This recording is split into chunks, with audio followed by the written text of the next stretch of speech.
The old man sat beneath the giant oak tree, watching the sunset paint the sky with hues of gold and crimson. His hands, worn by time, gently rested on his cane as he spoke to the crowd gathered before him. Among them was a young man, impatient and full of frustration. "Time is the greatest force in this world," the old man said.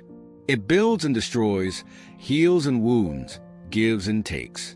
But the true power of time is how it transforms those who understand its rhythm." The young man scoffed. "Time has never given me anything. It only takes. My dreams, my energy, my youth.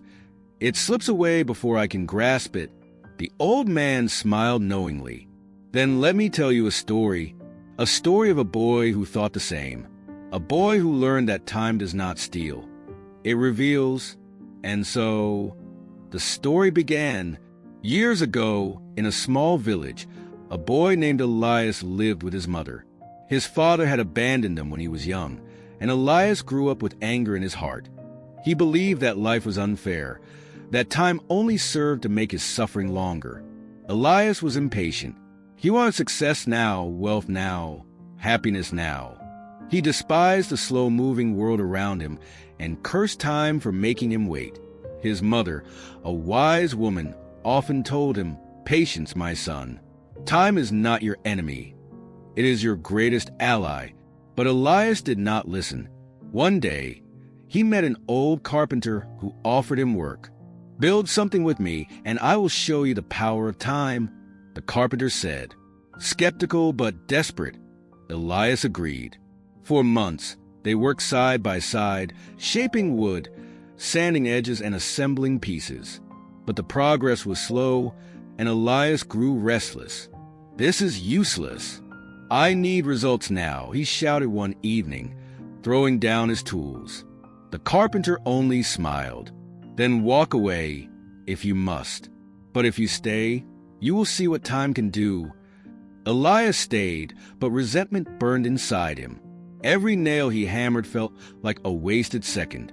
Then one day, a nobleman visited the carpenter's shop. "I need a door," the nobleman said. "A door that will last a lifetime." The carpenter nodded. "Come back in a year." Elias gasped. "A year? That's ridiculous. I can build a door in a week." The nobleman smiled. "A week for a door that will last a season. A year for a door that will last generations. I choose to wait." The nobleman left, and Elias was left questioning his beliefs. Was time truly an enemy, or was it a silent architect, shaping things beyond his understanding? As the year passed, Elias began to see the difference. He learned patience, precision, and dedication. The door they built was unlike anything he had ever seen, and when the nobleman returned, he paid them more than Elias had ever dreamed of.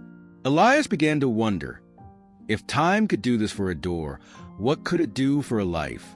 Elias sought wisdom. He traveled, studied, and observed. He watched trees grow, rivers carve valleys, and wounds heal. He saw time work its magic on everything it touched. One day, he met a farmer who planted a single seed. "This will become the strongest tree in the village," the farmer said. Elias frowned. "But it's so small. It will take decades." The farmer laughed. "That is the beauty of time. The best things in life do not come quickly. They come when we are ready to receive them." Elias finally understood. Time was not his enemy. It was his teacher. With this new mindset, he returned home. He rebuilt his mother's house, started a business, and helped others. He no longer chased quick success. He embraced steady growth. And life rewarded him in ways he never imagined.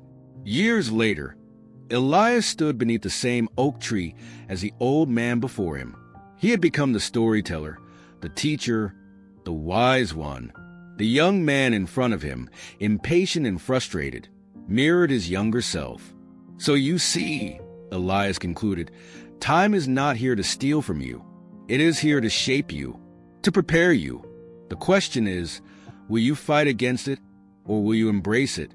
The young man, deep in thought, whispered, "How do I know if I'm ready?" Elias smiled. "You don't, But time does. Trust it, let it do its work, and when the moment is right, you will understand. The sun set, bathing the world in golden light.